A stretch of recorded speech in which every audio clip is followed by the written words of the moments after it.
మా friends 20,000, 30,000 earn చేస్తున్నారు sir. So వాళ్ళకి ఏ టైప్ ఆఫ్ ప్లాన్ అయితే మీరు చెప్తారు?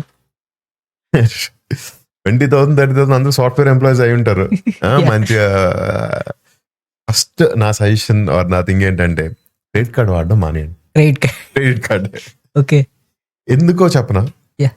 So you go back to the early ages of earning. Let's say 20 years, 30 years. మన పేరెంట్స్ ఉన్నారు, వాళ్ళు ఖర్చు ఎలా పెట్టారు? నెలంతా దాచుకొని ఫస్ట్ సంపాదించి తర్వాత ఖర్చు పెట్టారు. అవును సార్. ఇప్పుడు మన యాటిట్యూడ్ ఏంటి? ఫస్ట్ ఖర్చు పెడుతున్నాం, తర్వాత సంపాదిస్తున్నాం. ఎలా? ఇప్పుడు ఒక ఫోన్ కొనుక్కోవాలండి.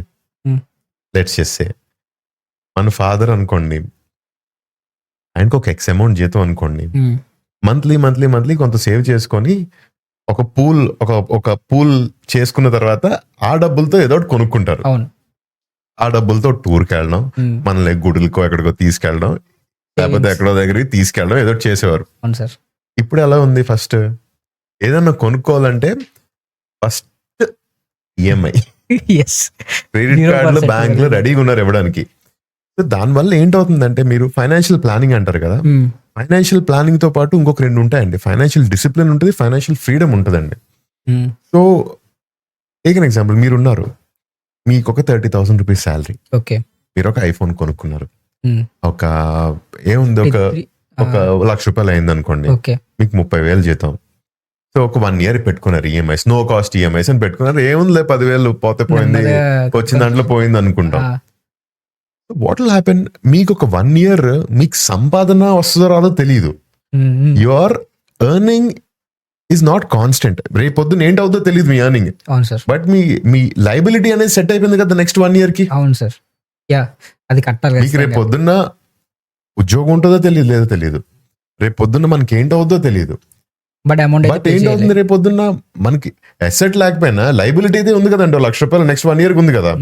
సో దానివల్ల ఏంటవుతుంది, మీకు ఇయర్లీ మీరు మంత్లీ సంపాదించే 30,000 రూపీస్ లో ఒక 10,000 రూపీస్ అనేది ఫైనాన్షియల్ ఫ్రీడమ్ కోల్పోయారు కదా మీరు. అవును సార్, 10,000 రూపీస్ కోల్పోయినట్టే కదా. అలాంటివి ఎన్ని ఉంటాయి? టెంప్టేషన్ ఏదో ఒకటి ఉంటుంది. ఫస్ట్ సరే ఏదో ఒక మనకి ఈ మధ్యన మనకి స్పెండింగ్ ఎక్కువైపోయింది, స్పెండింగ్ పవర్ పెరిగిపోయింది. మనకి టూర్కి వెళ్ళాలి, ఫ్రెండ్స్ అందరూ వెళ్తున్నారు, సరే ఓకే వెళ్దాం. మనం చిన్నప్పుడు మనం ఈఎంఐస్ దేనికోసం వాడుకునే వాళ్ళు అంటే ఇల్లు కోసం, వెహికల్ కోసం. వెహికల్ కూడా నెసెసిటీ కోసం వాడేవాలి. బట్ ఇప్పుడు వెహికల్ అనేది everybody needs to have a vehicle to commute. But for the things what creates or bring convenience to us. So there is a confusion అండి. Confusion is between luxury and convenience. Having a phone is a luxury. Having a bike is a luxury. But certain things have become from luxury నుంచి convenience వచ్చేసినాయి. ఒక్కసారి ఆ luxury నుంచి convenience అలవాటు అయిపోయిన తర్వాత everything is a convenience now. ఒక phone is a convenience, ఒక టీవీ ఈజ్ అ కన్వీనియన్స్, ఒక ఏసీ ఈజ్ అ కన్వీనియన్స్. ఇది I'm not telling you to sacrifice everything, but change your attitude from spending to earning to earning to spending. దానివల్ల మీకు చాలా discipline, financial discipline వస్తుంది, financial freedom వస్తుంది మీకు. Good one sir.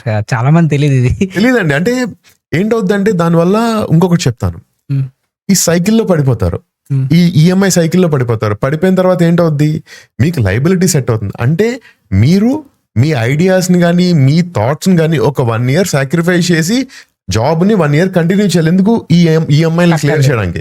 రేపుడికి రేపు ఉద్యోగం మానేసి ఏమైనా చేసుకునే ధైర్యం ఉందా? లేదు. ఎందుకంటే మీకు ఆల్రెడీ సర్టన్ లైబిలిటీస్ అనేవి ఉన్నాయి మీకు అక్కడ. So that you're losing your freedom కదా అక్కడ. అంతే సార్, ఎగ్జాక్ట్లీ. ఇప్పుడు వచ్చిన వాళ్ళందరికీ కొంచెం దాని ఏమంటారు, బికాషియస్ అంటారు సార్. దాన్ని కాషియస్ అనండి. అంటే ఎవరి లైఫ్ వాళ్ళదే. See I'm not telling them to sacrifice their comforts or their luxuries, but be prepared for something. అదే అన్నాను కదా, ఐ విల్ రిపీట్ అగైన్. ఇప్పుడు మీకు ఈఎంఐ పెట్టుకున్నారంటే ఇన్ని సంవత్సరాలు మీరు లాక్ అయిపోయినట్టే, మీ ఫైనాన్షియల్ ఫ్రీడమ్ పోయింది. మీకు ఒక బిజినెస్ ఐడియా ఉంది, let's say 24 to 30 is a very good aggressive age to explore things. But what is happening when you have liabilities, you are confined to that space. అంతే sir. ఇప్పుడు రేపు మీ కంపెనీలో పనిచేసేవాడు, లేదు నాకు ఆపర్చునిటీ వచ్చింది వేరే దగ్గరికి వెళ్ళిపోతాను అంటే మీకు భయం వేస్తుంది కదా. సారీ, మీకు ఐ రీఫ్రేమ్ దాట్. రేపుడికి రేపు మానేసి వేరే దగ్గరికి వెళ్ళి జాయిన్ అవ్వాలి అంటే తెలీదు. రేపుడికి రేపు ఏదో ఆపర్చునిటీ వచ్చింది, నేను బిజినెస్ స్టార్ట్ చేయాలి అంటే what will pull you back is the financial burden what you have.